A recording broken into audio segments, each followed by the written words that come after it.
Hello students, welcome back all of you. From this video, अब हम ये करने वाले हैं एडजस्टमेंट सॉल्व करवाऊंगी मैं और पूरा sum using balance sheet after admission वो सब प्रिपेयर करना है आपको. So let's start with the adjustment. Illustration number 25. Bhavya and Deepa are partners sharing P&L in the ratio of 5:3. Balance sheet of their firm as on 31st March 2017 was as under. यहाँ पे balance sheet दी गई है. Balance sheet में अगर आप देखो तो capital account and current account दोनों दिए गए हैं. इट मीन्स दैट यहाँ पे कौन सी मेथड अप्लाई हो रही है? कैपिटल की फिक्स्ड कैपिटल मेथड. सिर्फ कैपिटल रिलेटेड ट्रांजेक्शन होंगे कैपिटल अकाउंट में, बाकी जितने भी ट्रांजेक्शन होंगे वो सारे किसमें रिकॉर्ड होंगे? इन current account. They admitted Vedant is a new partner on 1st April 2017 on the following circumstances. First adjustment is Vedant will bring his personal furniture of rupees 50,000 in the firm. नया partner business में कुछ लेके आ रहा है which is known as capital. So 50,000 का furniture वो as a capital लेके आ रहा है. So furniture of 50,000. Vedant capital account credit particular में लिखेंगे by furniture. Vedant capital account में क्रेडिट साइड 50,000, पर्टिकुलर में by furniture.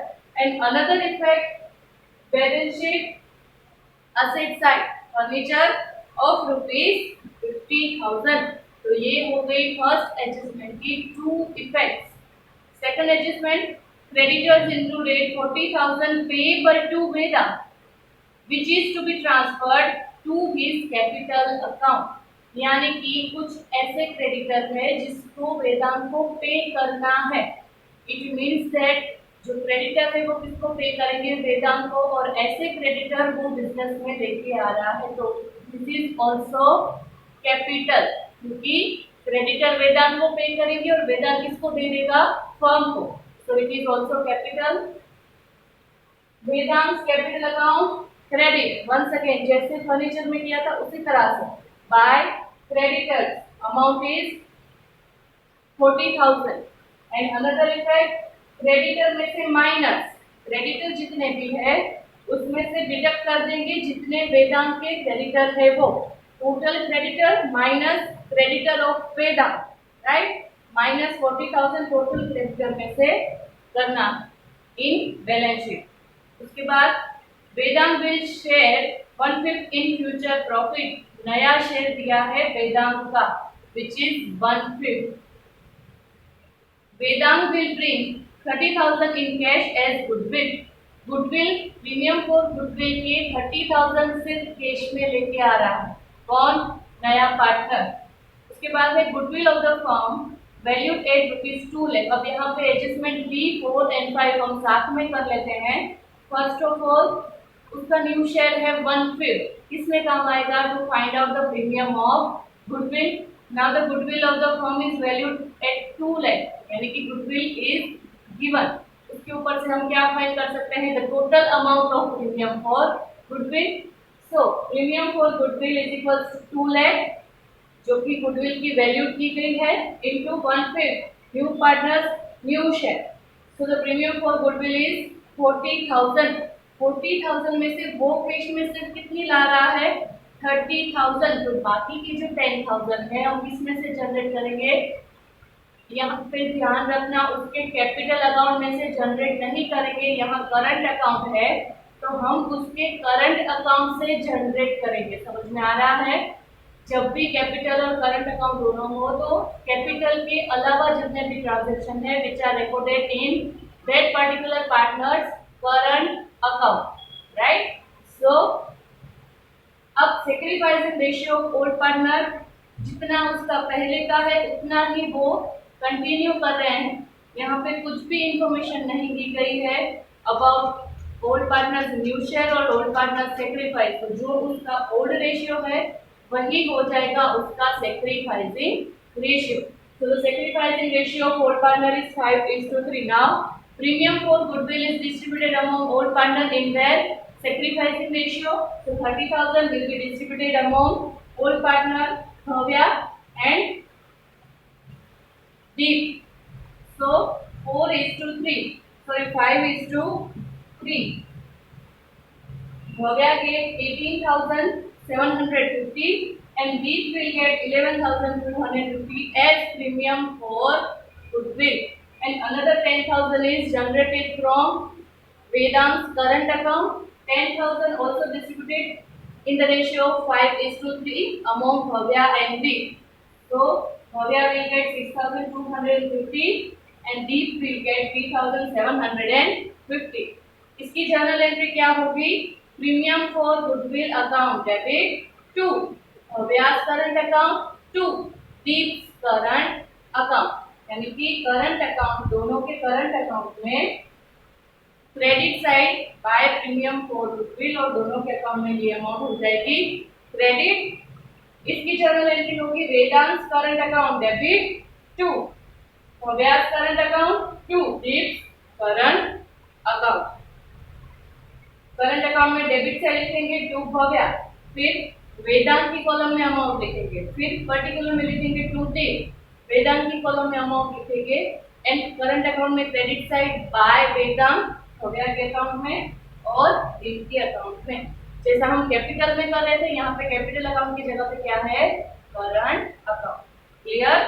Next is Sixth adjustment, credit purchase of ₹10,000 was not recorded in creditor account and purchase account, but it is included in closing stock. 10,000 की credit purchase which is not recorded, so creditor में add, revaluation account में debit side, क्योंकि now increase in liability, अब liability increase हो रही है, that's why expense and loss for the business revaluation account will be debited and creditors अब ज्यादा हो रहे हैं, इंक्रीज हो रहे हैं.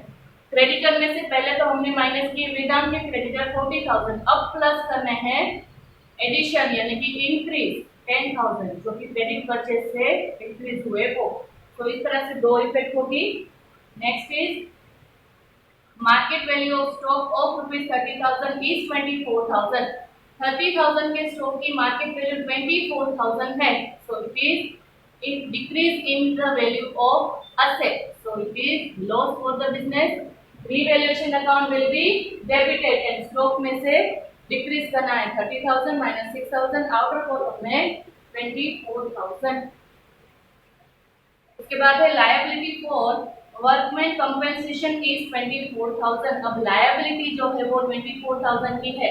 बैलेंस शीट में देखते हैं कि रिजर्व कितने की है. Reserve is also for 24,000. Sorry, workman compensation reserve is for 40,000 and liability है 24,000. सो 24,000 is recorded in the balance sheet, new balance sheet. Workman compensation reserve 24,000 and बाकी के जो बच रहे हैं 40,000 minus 24,000 is 16,000 is distributed among old partner in their old ratio. So Bhavya and Deep के current account में जाएंगे वर्कमैन कंपेंसेशन रिजर्व. भव्या के अकाउंट में 10,000 एंड दीप के अकाउंट में 6,000. इस तरह से आया workman compensation reserve 40,000 minus 24,000 is equal to 16,000. Distributed in the ratio of 5:3. So 10,000 Bhavya and 6,000 Deep. दोनों के करंट अकाउंट में credit side. Now last adjustment, outstanding interest on investment 16,000 is unrecorded. Investment के ऊपर इंटरेस्ट मिलना बाकी है, तो this is income for the business, that's why revaluation account credited and another मिलना बाकी है. ये जो इनकम है रिसीवेबल इनकम है, that's why it is asset for the business. Balance sheet asset side outstanding interest on investment. तो यहाँ पे ये सारे एडजस्टमेंट अब कंप्लीट हो रहे हैं. आपको क्या करना है, एडजस्टमेंट सारे हमने सोल्व कर लिए हैं, इफेक्ट दे दी है. अब बैलेंस शीट में जितनी भी इंफॉर्मेशन रिकॉर्ड करनी बाकी है वो सारी आपको रिकॉर्ड करनी है और बैलेंस शीट को क्लोज करना है, बैलेंस शीट को टैली करना है. सो ये है आपका homework to complete the sum, right. Next video में इलस्ट्रेशन 26 का एडजस्टमेंट सोल्व करेंगे। तब तक के लिए इस सम को पूरा कीजिए और जितना भी सीख रहे हैं उसको रिवाइज कीजिए। Thank you very much.